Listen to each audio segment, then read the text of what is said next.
जय हिंद। नमस्कार दोस्तों। देखिए, बायोलॉजी का टॉपिक है डाइजेस्टिव सिस्टम, यानी हिंदी में इसको बोलते हैं हम लोग पाचन तंत्र। ये टॉपिक अपने आप में बहुत बड़ा टॉपिक है। इस टॉपिक में हम लोग एक एक करके समझेंगे। तो चलिए शुरुआत करते हैं। पाचन तंत्र, पाचन यानी जटिल से जटिल पदार्थ को तोड़कर सरल बनाना ही पाचन कहलाता है। तंत्र, तंत्र किसको बोलेंगे? जैसे देखिए, हम यहाँ पढ़ा रहे थे, हमें क्या क्या जरूरत पड़ रहा है? मार्कर। लिखने के लिए मार्कर, लिख कर बताने के लिए बोर्ड, रिकॉर्ड करने के लिए मोबाइल। तो ये हमको काम करनी, ये चीज़ हमको, ये वीडियो बनाने में हमको इतना सारा सिस्टम को ज़रूरत पड़ रहा है। इसी को बोलते हैं हम लोग तंत्र। उसी प्रकार हम लोग को भोजन को डाइजेस्ट करने के लिए, पाचन करने के लिए बहुत सारे सिस्टम को ज़रूरत पड़ता है। और वो सिस्टम क्या है?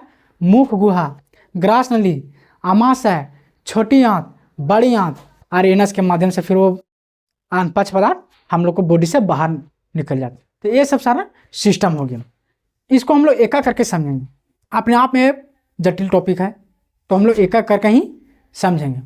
पाचन तंत्र को दो भाग में बांटा गया। पहला है आहार नाल, इंग्लिश में इसे एलिमेंट्री कैनल बोलते हैं, और दूसरा है पाचन ग्रंथियाँ, इंग्लिश में इसे बोलते हैं डाइजेस्ट ग्लैंड।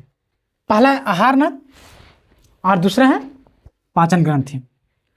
आहार नाल के अंतर्गत मुख गुहा, आग्रास नली, आमाशय, छोटी आंत, बड़ी आंत, ये सब आता है। देखिए, पाचन हम लोग को दो तरीके में होता है। एक फिजिकल प्रक्रिया होता है और दूसरा केमिकल प्रक्रिया। फिजिकल प्रक्रिया में जैसे हम लोग भोजन मुंह में डालें तो वहाँ जो हम लोग उसको तोड़ रहे हैं, सबसे पहले हम लोग तोड़ने का काम यहीं से किए, उसको तोड़कर सरल किए, छोटा किए। तो ये फिजिकल प्रक्रिया है। और उससे जब उसको हम लोग छोटा कर दिए, लार बन गया वहाँ, यानी लेभरा जाना, लेभरा यानी कि एक मिल जाना पूरा, तो वो हो गया केमिकल प्रक्रिया। और उससे निकलने वाले लार एंजाइम, वो हो गया केमिकल प्रक्रिया।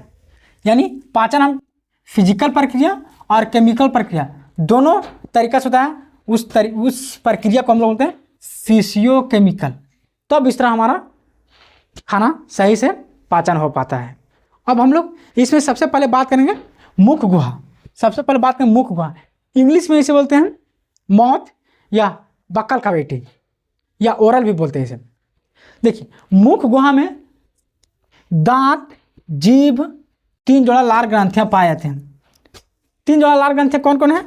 पेरोटाइड ग्लैंड, ये पेरोटाइड ग्लैंड सांप में जहर के रूप में पाया जाता है।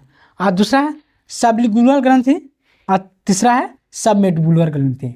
अब हम बात करेंगे पाचन ग्रंथि का दूसरा पार्ट। दूसरा पार्ट है पाचन ग्रंथियां, इंग्लिश में इसको बोलते हैं digestive gland. Digestive gland and देखिए, ये हो गया केमिकल प्रक्रिया, और ये सब जितना भी है ये फिजिकल प्रक्रिया के अंतर्गत रहता है। केमिकल प्रक्रिया जैसे हम लोग जठर ग्रंथि पाया था। जठर ग्रंथि कहाँ पाया था? ये आमाशय में पाया जाता है। लार ग्रंथि ये कहाँ बनता है? तो हम लोग को माउथ में बनता है, मुख गुहा में बनता है। लीवर, पित्ताशय, ये सब हम लोग का इंटरनल पार्ट है। अग्नाशय और आंतरिक ग्रंथियां छोटे छोटे पाए जाते हैं। देखिए, मनुष्य में पर डे 1.5 लीटर लार बनता है, और ये बनना भी बहुत जरूरी है। लार ग्रंथि में 4 तरह का एंजाइम पाया जाता है, और एंजाइम है लाइसोजाइम, टाइलिन, डायस्टेज और म्यूकस। लाइसोजाइम कीटाणु और जीवाणु को मारता है।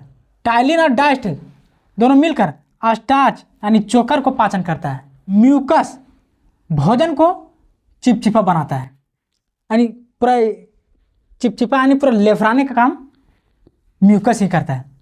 एक चीज़ आप ध्यान दीजिएगा आप लोग, स्टार्च जब हम लोग चोकर यानी कि जिसके ज़्यादा चोकर पाया जाता है मकई और गेहूँ, तो वो सब जब हम लोग जब आटा खाते हैं तो हम लोग का पाचन बहुत ही अच्छा होता है। और उसी की जगह हम लोग जब मैदा खाते हैं उसमें चोकर बहुत कम पाया जाता है। इस वजह से जब हम लोग उसको खाते हैं, सिंघाड़ा हो गया या और मैदा से बना हुआ चीज़ खाते हैं, तो हम लोग को डायरेक्ट हो जाता है, अर्थात उसका पाचन हमारा बॉडी में करता है, वो डायरेक्ट एब्जॉर्प्शन कर लेता है। इस वजह से हम लोग को मैदा वाला सामान ज़्यादा नहीं खाना चाहिए। और ये जो हम लोग गेहूँ का जो आटा होता है, इसे जब हम लोग खाते हैं तो इसमें ये सब में चोकर ज़्यादा पाया जाता है, तो हम लोग को पाचन अच्छा होता है। देखिए, एक चीज़ और समझेंगे, लाइसोजाइम, ये छोटे बच्चे में लार ज़्यादा पाता है, और ज़रूरी भी है। और एक वयस्क आदमी में छोटे बच्चे की अपेक्षा कम बनता है। रीज़न है इसका, देखिए छोटे बच्चे के बनने जरूरी, क्योंकि बच्चा छोटा, उसे थोड़ी पता है ये क्या है वो क्या है, तो नीचे खेलते रहता है, दौड़ते रहता है, कुछ भी है। हम लोग भी छोटे में बच्चे में जो चीज़ देखते थे वो चीज़ जैसे तैसे मारते थे, बालू मिट्टी, हम लोग कुछ भी वैसा मिलकर, हम लोग को थोड़ी पता है उसे क्या होगा ना होगा, तो हम लोग उसी तरह खा जाते थे। देखिए भगवान कितना होशियार है, बहुत अच्छा से हम लोग बनाया कि छोटे बच्चे में लार ज़्यादा बना दो।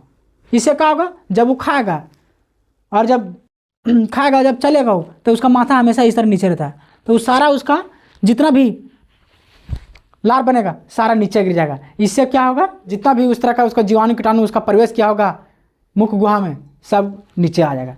इस वजह से छोटे बच्चे में ज़्यादा लार बनता है, अब बड़े में कम बनता है, क्योंकि वो तो समय की ही बात है।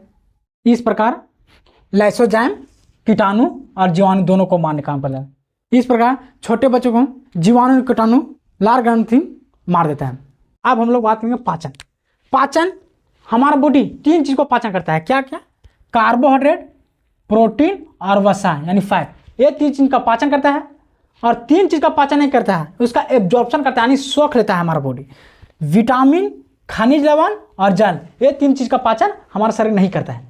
आहार नाल की लंबाई 32 फीट होता है, यानी इसको मीटर में बोले तो 9 से 10 मीटर होता है। आहार नाल का पहला भाग मुख गुहा बोलते हैं। आहार नाल का पहला टॉपिक मुख गुहा हम लोग कंप्लीट समझ गए हैं। यदि इस वीडियो में सारा टॉपिक कवर करेंगे तो ये वीडियो बहुत लंबा हो जाएगा, इसलिए आहार नाल का एक एक टॉपिक हम लोग किसी नेक्स्ट वीडियो में एक एक करके समझेंगे। आई होप आप इस टॉपिक को समझ गए होंगे। मिलते हैं किसी नेक्स्ट वीडियो के साथ। जय हिंद, बहुत बहुत धन्यवाद।